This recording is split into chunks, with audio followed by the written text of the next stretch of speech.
பேச்சுலர்ஸாக இருக்கீங்க, இல்லை ஒரு கெட் டுகெதர் பார்ட்டி இருக்குது, நல்ல டெலிஷியஸாக டேஸ்ட்டாக ஒரு பாஸ்தா ரெசிபி பண்ணணும் அப்படின்னா இதை வந்து பண்ணிடுங்க. பாஸ்தாக்கு பதிலாக நீங்கள் நூடுல்ஸ் கூட இந்த இடத்துல ஆட் பண்ணி பண்ணலாம். இதை எப்படி பண்ணுறதுன்னு பார்க்கலாமா? ஒரே ஒரு குக்கர் போதும்.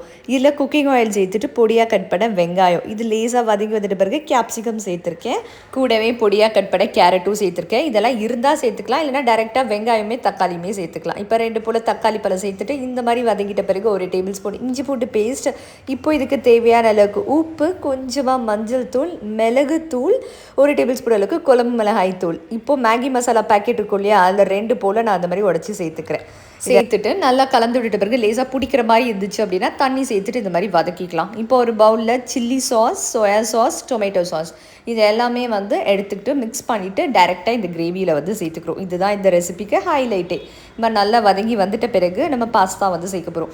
உங்கள்கிட்ட பாஸ்தா இருந்தாலும் ஓகே, இல்லை நூடுல்ஸ் இருந்தாலும் சேர்க்க, எந்த ஷேப் எப்படி இருந்தாலும் ஓகே, உங்களுக்கு தேவையான அளவு வந்து சேர்த்துக்கோங்க. இது நான் 4 பேர் சாப்பிட்ற அளவுக்கு சேர்த்துருக்கேன். இது மாதிரி சேர்த்து நல்லா மிக்ஸ் பண்ணிட்ட பிறகு 1 கப் அளவுக்கு தண்ணி வந்து சேர்த்துக்கலாம். 1 கப் பாஸ்தானா அதே 1 கப் அளவுக்கு தண்ணி சேர்த்துட்டு இந்த மாதிரி ப்ரெஷர் குக் பண்ணிடுங்க. கரெக்டாக ஒரு விசில் விடுங்க, ஒரு 2 நிமிஷம் சிம்மில் வச்சுட்டு அப்புறம் ஸ்டவ் ஆஃப் பண்ணிட்ட பிறகு ப்ரெஷர் எல்லாம் போட பிறகு இந்த மாதிரி ரிலீஸ் பண்ணிவிட்டு நல்லா சூடாக பவுலில் வந்து சர்வ் பண்ணலாம். சீஸ் லவராக இருந்தீங்கன்னா மேலே மறக்காமல் சீஸ் வந்து கிரேட் பண்ணிக்கோங்க. செம்ம டேஸ்ட்டாக இருக்கும். இதே மாதிரி ஒரே ஒருக்கு கண்டிப்பாக ட்ரை பண்ணிடுங்க.